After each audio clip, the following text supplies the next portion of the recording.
serta pemecah masalah, memprediksi fakta yang akan didapatkan. Nah, seperti yang aku bilang tadi, teori aku tuh harus sesuai banget, maksudnya harus menjawab dari tujuan permasalahan aku. Karena aku tadi metode penelitiannya merupakan eksploratif, jadi benar-benar harus sesuai banget dengan teorinya aku. Aku contohkan ya, tadi kan aku judulnya alasan Turki menormalisasi hubungan diplomatik dengan Israel di tahun 2021. Aku pakai teori analisis, foreign policy analysis. Nah, di dalam teori foreign policy analysis itu mengatakan bahwasanya ada 3 hal penting yang dilakukan sebuah negara untuk melakukan hubungan diplomatik, yaitu politik, keamanan, dan juga ekonomi. Nah, 3 hal ini yang ada di dalam teori itu akan menjawab dari rumusan masalah aku. Tadi kan alasan mengapa Turki menormalisasi. Nah, alasannya ini ada di 3, politik, ekonomi, sama keamanan. Makanya teori itu harus benar-benar bisa menjawab dari rumusan masalah penelitian kita nantinya.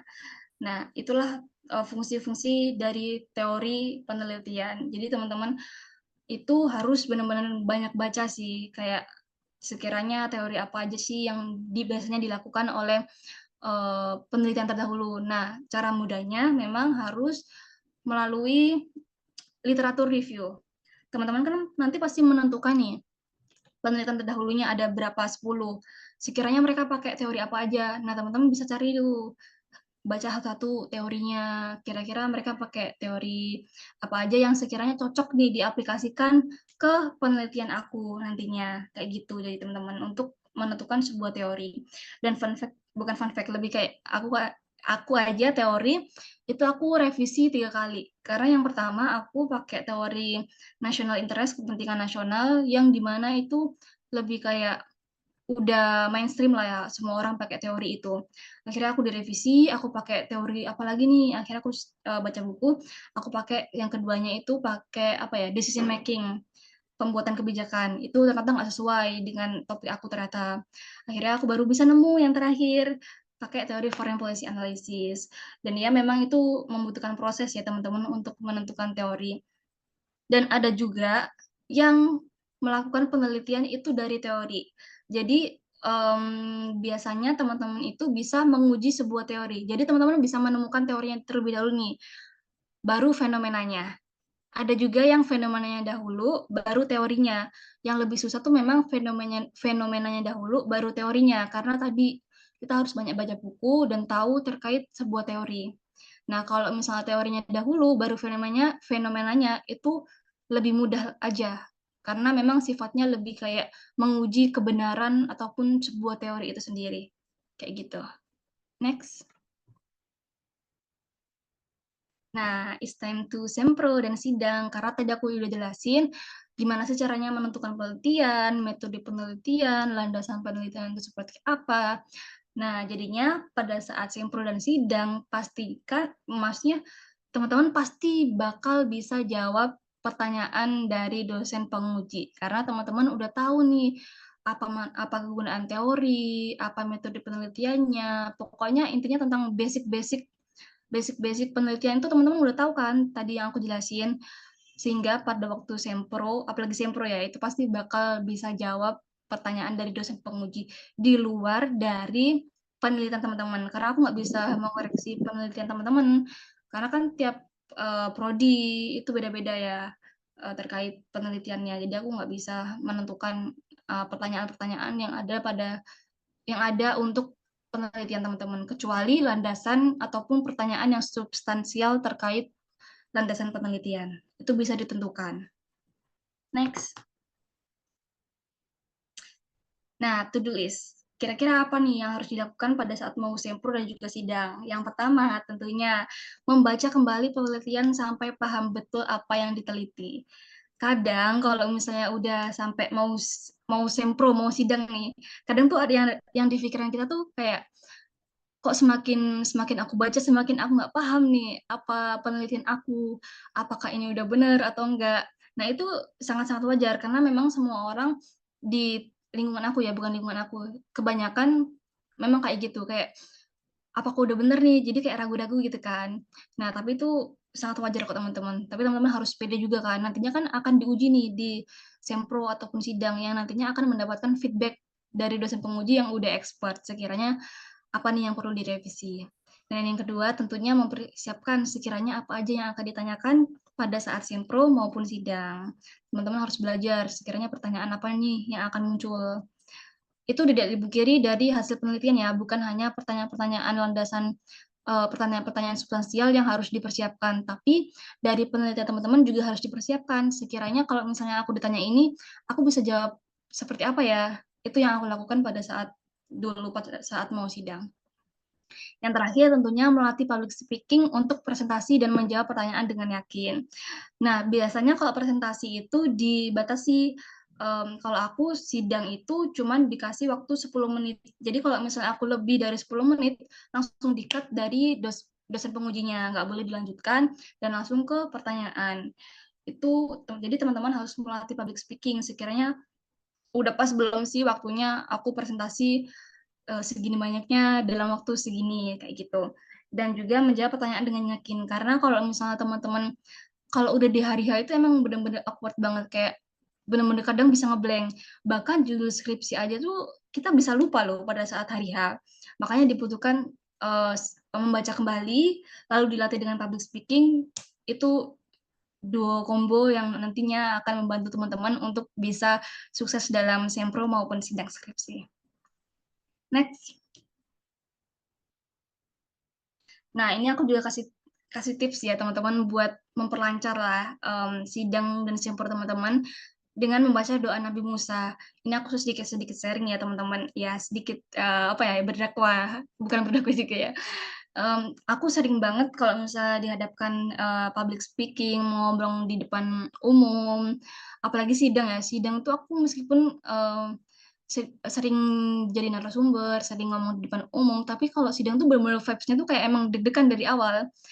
Ini doa ini memang memudahkan teman-teman untuk melancarkan dalam perkataan, pokoknya gampang banget deh diperlancar untuk apapun itu terkait hal yang harus berbicara. Jadi teman-teman bisa memakai doa Nabi Musa. Dan sedikit bercerita ya, asal-usul dari doa ini. Jadi pada masa itu tuh Nabi Musa tuh pernah menjambak jenggotnya si Firaun.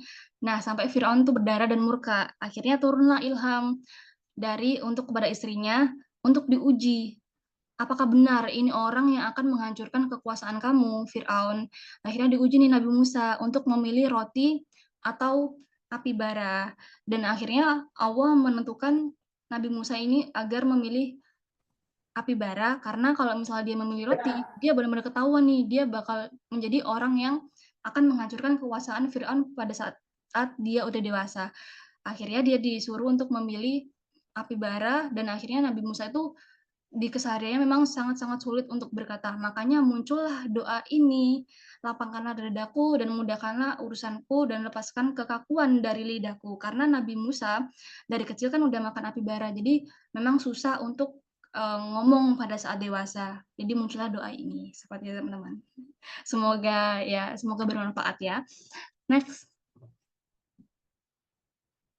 Nah, ini lanjut ke yang aku bilang tadi, pertanyaan substansial. Sekiranya apa aja nih yang akan muncul di sempro, terutama sempro ya. Yang pertama tentunya apa judul penelitian saudara. Karena ini paling penting sebenarnya teman-teman. Karena pada saat hari H tuh benar-benar lupa banget terkait judul skripsi aja. Itu benar-benar kayak nggak disangka-sangka. Makanya aku bilang to-do list-nya harus sering baca dan dilatih public speaking maupun sekiranya pertanyaan apa aja nih yang akan muncul pada saat sempro dan sidang. Pertanyaan substansialnya tentunya apa judul penelitian, mengapa tertarik meneliti hal tersebut, urgensi penelitian, tujuan penelitian, dari mana tujuan itu didapatkan, apa teori yang digunakan, mengapa memilih teori atau konsep tersebut, apa gap penelitian, dan dari mana data atau referensi yang didapatkan. Nah, ini pertanyaan-pertanyaan substansial yang pasti muncul pada saat sempro, terutama sempro ya. Kalau sidang mungkin beda dosen beda lagi ya sekiranya pertanyaan-pertanyaan sidang yang sekiranya akan muncul. itu sendiri. Nah, kalau pertanyaan yang penelitian, aku nggak bisa melis pertanyaan itu, karena kan tadi aku bilang penelitian setiap orang kan beda-beda, jadi nggak mungkin dong teman-teman aku ngajuin aku list pertanyaan aku seperti gimana caranya alasan Turki menormalisasi hubungan diplomatik, kan nggak mungkin ya, itu di luar dari setiap orang-orang beda-beda. Jadi teman-teman harus tahu sendiri terkait teman-teman yang tahu penelitian teman-teman sendiri, jadi sekiranya pertanyaan terkait penelitian, itu sekiranya yang akan ditanyakan tuh apa? Itu bisa bisa bisa kita prediksi kok biasanya. Kalau kita misalnya sering baca dan kayak disambil dengan research juga, itu insya Allah bisa kita prediksi terkait pertanyaan terkait hasil penelitian. Next. Nah, ini pertanyaan substansial tadi dan jawabannya. Kenapa harus memilih judul penelitian dan kenapa kamu tertarik mengangkat topik ini dalam penelitian, dan juga sebuah penelitian itu bagus kalau misalnya urgensi penelitiannya itu bagus juga. Apalagi urgensi, kebaharuan sama tujuan penelitian itu menentukan penelitian teman-teman tuh bagus atau enggaknya. Itu yang 3 hal itu yang harus dipertimbangkan dalam meneliti gitu. Next, ini teman-teman bisa SS ya, bisa baca sendiri ya tadi. Nah, ini yang tadi aku bilang, pertanyaan penelitian yang hasil penelitian itu aku nggak bisa drop karena ya setiap setiap penelitian itu akan beda-beda. Kalau aku ya tentunya pertanyaan seputar apakah normalisasi Turki dan Israel itu ada hubungannya dengan Amerika, atau apakah faktor utama Turki melakukan normalisasi dengan Israel, seperti itu. Itu beda-beda setiap penelitian. Next. Nah, kesimpulannya teman-teman harus pahami landasan penelitian tadi, metode penelitian, teori, rumusan masalah, dan sebagainya. Maka teman-teman akan dengan mudahnya menyusun dan juga menyelesaikan skripsi nantinya. Tentunya juga akan bisa menjawab dari sidang dan juga sempro. Nah, semakin mengerti apa yang kita teliti, maka teman-teman nggak usah takut lagi atau dikhawatirkan lagi saat sidang skripsi. Karena kan teman-teman udah paham betul nih terkait landasan penelitian dan juga hasil penelitian teman-teman. Jadi nggak usah takut lagi terkait sidang dan juga um, apa sempro tadi.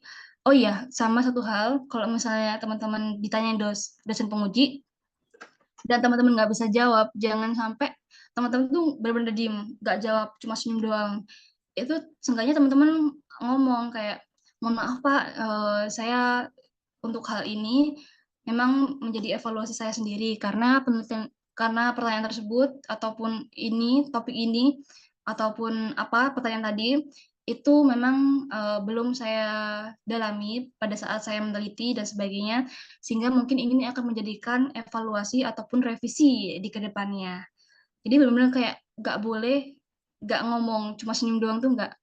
Seenggaknya teman-teman mengklarifikasi kalau teman-teman tuh nggak bisa jawab atas pertanyaan tersebut, atau teman-teman izin untuk membuka kembali skripsinya, karena pada saat pertanyaan sidang itu teman-teman nggak bisa buka ini ya penelitian teman-teman, skripsinya, jurnalnya, teksnya gitu maksud aku. Ya itu makanya teman-teman harus kayak setiap kali sidang ataupun sempro itu kalau misalnya mau buka teksnya itu memang harus izin dulu untuk membukanya kayak gitu. Boleh next. Nah, tips lain dari aku, yang pertama terkait skripsi dan juga jurnal, itu teman-teman harus dibiasakan melatih diri untuk menulis dan analisis atau baca jurnal. Karena itu adalah landasan awal ketika teman-teman ingin melakukan sebuah penelitian. Dan yang kedua, tentunya teman-teman harus punya circle yang mendukung untuk teman-teman bisa semangat mengejar skripsi, mengejar jurnal, dan menulis penelitian, karena memang circle itu hal yang sangat berpengaruh gitu. Apalagi kalau misalnya teman-teman misalnya nggak tahu nih, kira-kira aku pakai judul apa ya, teori apa. Jadi teman-teman bisa sharing dengan circle tersebut untuk bisa menentukan solusi atau atas permasalahan teman-teman sendiri. Itu salah satu tips lain dari aku. Terima kasih, mungkin sampai sini. Nanti kita akan diskusi selanjutnya di sesi tanya jawab. Terima kasih. Oke, baik Kak Isfa, terima kasih atas materinya, ini luar biasa. 1 jam kita sudah menyaksikan materi yang luar biasa terkait dengan publikasi jurnal tanpa harus skripsian gitu kan. Jadi kita teman-teman bisa lulus hanya dengan publish jurnal. Oke, baik, kita masuk ke sesi selanjutnya, itu sesi tanya jawab. Mungkin ini saya tanya dulu Kak Isfa, mau langsung dijawab apa saya tampung dulu pertanyaannya? Mungkin boleh langsung dijawab aja ya, biar nggak lupa. Ya. Oke, siap. Jadi untuk sesi tanya jawab kita nanti ada sesi pertama dulu. Sesi pertama ini teman-teman boleh langsung nanya, respon ya. Nanti dari yang hadir akan saya pilih dulu dari semuanya ini ya, apa untuk sesi pertanyaan yang pertama itu 5 orang saja dulu. Baik, langsung saja silakan teman-teman yang ingin bertanya atau yang masih bingung dengan materinya atau yang punya apa namanya itu cerita lah terkait dengan dirinya, kok saya begini Kak, kok saya begitu Kak, itu silakan dikonfirmasi sekarang ke Kak Isfa, mumpung Kak Isfanya masih ada di sini. Oke, silakan saya beri waktu raise hand terlebih dahulu. Boleh. Oke. Di sini ada Kak Abdul Galang Albert. Silakan Kak Abdul dibuka mikrofonnya. Baik, sebelumnya suara aku bisa masuk nggak, Kak? Masuk, masuk, masuk. Oh ya, baik. Sebelumnya, terima kasih atas kesempatan yang telah diberikan kepada saya. Saya ingin bertanya kepada Kak Isfa, tapi sebelum itu saya izin memperkenalkan diri. Nama saya Abdul Galang Albert, saya merupakan mahasiswa semester 3 dari Universitas Negeri Gorontalo, jurusan kimia. Mungkin aku masih semester 3, tapi maksudnya ingin menambah ilmu terkait materi ini yang disampaikan, karena materi ini sangatlah penting dan cukup bergengsi sekarang karena sudah banyak yang lulus yang tanpa skripsi seperti itu. Nah, pertanyaan saya mungkin ada 3 ya, tapi ya 3 kan untuk apa namanya, untuk menghadapi ini kan pastinya banyak tantangan kan yang akan dihadapi oleh mahasiswa, apalagi lulus tanpa skripsi. Mungkin ada beberapa tantangan. Di sini tantangan yang pertama ini akan itu kayak ada beberapa tantangan. Yang pertama itu tantangan uh, itu terkait akademik. Nah, bagaimana cara menghilangkan antara antara akademik yang tinggi dan kehidupan sosial saat berusaha lulus lebih mudah dan memiliki publikasi jurnal. Dan yang kedua itu selain juga tantangan akademik, itu banyak juga tantangan seperti tantangan psikologis. Nah, pertanyaan saya, apa saja tantangan psikologis atau emosional yang dihadapi oleh mahasiswa yang lulus lebih mudah dan bagaimana sih cara untuk mengatasinya? Dan pertanyaan yang ketiga, kan untuk lulus dari tanpa publikasi jurnal kan tentunya kayak lebih singkat kan, kayak lebih cepat lulus tepat waktu kayak gitu. Nah, itu pertanyaan saya, seberapa besar pengaruh publikasi jurnal terhadap peluang karir akademis dan profesional di masa depan bagi mereka yang lulus di masa muda atau lebih mudah dibandingkan dengan jalur pendidikan konvensional, karena kan padahal kalau misalkan lulus tanpa skripsi kan tentunya lebih cepat lulus kan. Nah, bagaimana sih peluang atau pengaruh publikasi jurnal terhadap peluang karir? Mungkin hanya dari saya kembalikan ke moderator. Terima kasih atas kesempatannya. Terima kasih Kak Abdul Galang Albert atas pertanyaannya. Ini diborong ya 3 pertanyaan. Ispa silakan untuk bisa menjawab. Ini saya kurang lebih sedikit berkata terkait dengan psikologi dan apa namanya tuh peluang karir dari publikasi jurnal. Tapi tadi mungkin Kak Ispa juga mencatat pertanyaan satu persatu. Silakan bisa dijawab Kak Ispa. Oke, yang pertama tantangan menulis jurnal itu sendiri. Nah, sebenarnya apalagi ini juga disangkutin dengan psikologis ya teman-teman semua. Jadi ini sedikit cerita juga ya. Nah, pada saat itu kan aku kolaborasi dengan dosen di semester 6. Dan di semester 6 aku juga ada mata kuliah bab 1 skripsi. Jadi aku harus menyesuaikan nih jurnal aku tadi untuk diinputkan ke bab 1 skripsi terlebih dahulu. Dan mata kuliah ini benar-benar teramat bagi program studi aku, hubungan internasional, karena ada banyak banget yang nggak lulus di mata kuliah tersebut. Dan memang sistemnya agak aneh juga ya. Maksudnya dalam 1 semester itu cuma dikasih 3 kesempatan untuk submit. Jadi pada saat 3 kesempatan ini aku nggak lolos oleh reviewer 3 ini, maka dinyatakan nggak lulus di mata kuliah tersebut. Dan aku waktu itu bener-bener kayak aku udah pede nih, aku semester 6 udah punya dosen, aku udah nulis jurnal, jadi kayak udah simpel lah pokoknya, aku udah pede banget dan aku tahu tentang penelitian. Dan pada saat itu tiga waktu ini, yang 3 kesempatan ini, yang pertama aku gagal karena nggak sesuai dengan template-nya kampus aku. Itu kan aneh banget ya. Yang kedua, file aku nggak terdeteksi oleh mereka. Dan yang terakhir itu aku lupa tentang apa. Pokoknya aku nggak lolos sampai 3 kali ini. Dan waktu itu aku sangat-sangat sibuk karena aku beberapa kali ikut event dan ikut adalah pertukaran pelajar gitu ya.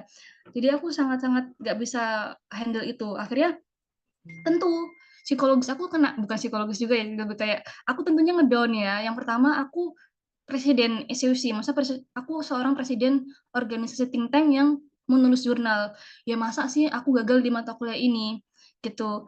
Nah akhirnya aku nggak boleh dong, karena ya meskipun mata kuliah itu keramat bagi semua program studi aku nggak boleh menjadikan hal tersebut alasan aku untuk gagal.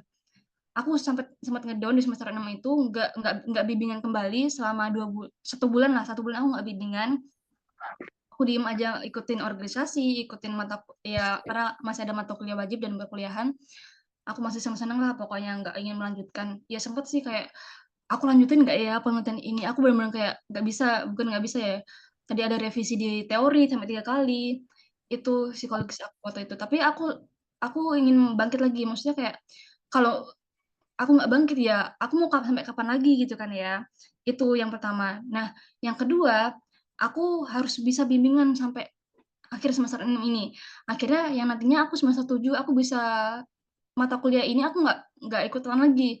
Mata kuliah ini aku hanya formalitas karena jurnal aku udah submit nih, gitu. Jadinya kayak dulu aku juga sempet kayak yang diituin sama dosen, "Penelitian penelitian kamu tuh paling jelek," gitu kan. Digituin aku, sempet digituin. Dan aku yakin kamu nggak bisa publish ke jurnal. Kalau publish kamu paling bayar, yang bayar itu dan sebagainya. Duh, maksudnya kayak itu sedih banget, itu di depan umum loh, aku digituin. Dan hal tersebut ya aku jadikan, apa ya, hal baik lah, kritikan, hal baik untuk aku bangkit, untuk aku maju, untuk bisa menyelesaikan skripsi. Karena sebenarnya teman-teman semua, apa tuh namanya, lupa kan tadi mau ngomong apa, karena teman-teman harus menentukan tujuan teman-teman semua. Teman-teman kuliah, ya tentunya teman-teman harus skripsi, harus menyelesaikan tugas akhir. Kalau teman-teman udah berpatokan tahu tujuan teman-teman tuh apa, teman-teman nggak akan melenceng lah dari itu, kayak sampai kayak yang down banget. Down itu wajar, malas itu wajar, tapi jangan sampai itu menghancurkan tujuan kalian dari awal kuliah untuk lulus itu sendiri. Itu yang pengalaman aku pada saat dulu ya. Nah, cara mengatasinya tadi, tentukan tujuan kamu dari awal, dan ya itu memang butuh proses lama ya, karena kalian juga harus mengerti diri kalian sendiri. Yang mengerti kalian adalah diri kalian sendiri. Jadi ya itu cara mengatasi orang-orang beda-beda ya. Kalau aku ya dengan evaluasi diri, dan ya tapi aku juga waktu itu masih santai sih, karena masih semester 6. Jadi kayak masih chill-chill gitu, kayak ngikutin organisasi dan sebagainya. Dan yang kedua, pengaruh jurnal terhadap karir. Nah, kalau ini menurut aku, dan aku juga sering sharing-sharing ya dengan kating-kating juga. Nah, sebenarnya nggak ada masalah kalau misal teman-teman memilih skripsi ataupun jurnal, karena dua-duanya ini sama-sama berpengaruh, sama-sama penelitian, menghasilkan sebuah penelitian. Nah, bedanya kalau skripsi nantinya kan dipublish di repositori kampus ataupun ya di library lah, dan itu hanya bisa diakses oleh kampus tersebut, pakai NIM, pakai username dan sebagainya. Itu akan keterbatasan terhadap penyebaran informasi penelitian yang kalian lakukan. Sedangkan kalau jurnal itu kan ada yang open for public ya. Jadi kayak menurut aku lebih bermanfaatan jurnal sih. Karena ya tadi kita bisa di site apa ya, ya bisa di akses untuk publik terkait penelitian kita sendiri. Dan Ya, untuk beasiswa tentunya ada juga beberapa yang mengharuskan Iya tuh cepetan. menghasilkan Iya ini. menghasilkan sebuah penelitian di jurnal itu sendiri. Itu ada banyak sih, yang itu salah satu tips ya. Kalau misalnya teman-teman udah sering publish jurnal, itu ada juga yang lebih mudah untuk diterima sebuah beasiswa. Itu salah satu tips and trick ya. Karena memang nggak ada bedanya kalau misalnya teman-teman mau ambil skripsi dan juga jurnal. Dan, for your information juga, ada juga yang sering bilang, "Apa sih manfaatnya aku publish jurnal?" Gitu ya. Nah, sebenarnya jurnal kalian itu sangat berpengaruh teman-teman, untuk pembuatan kebijakan. Makanya kan kenapa ada organisasi think tank, organisasi yang berbasis pada riset. Karena jurnal dan penelitian kalian itu akan berpengaruh untuk pembuatan kebijakan pemerintahan.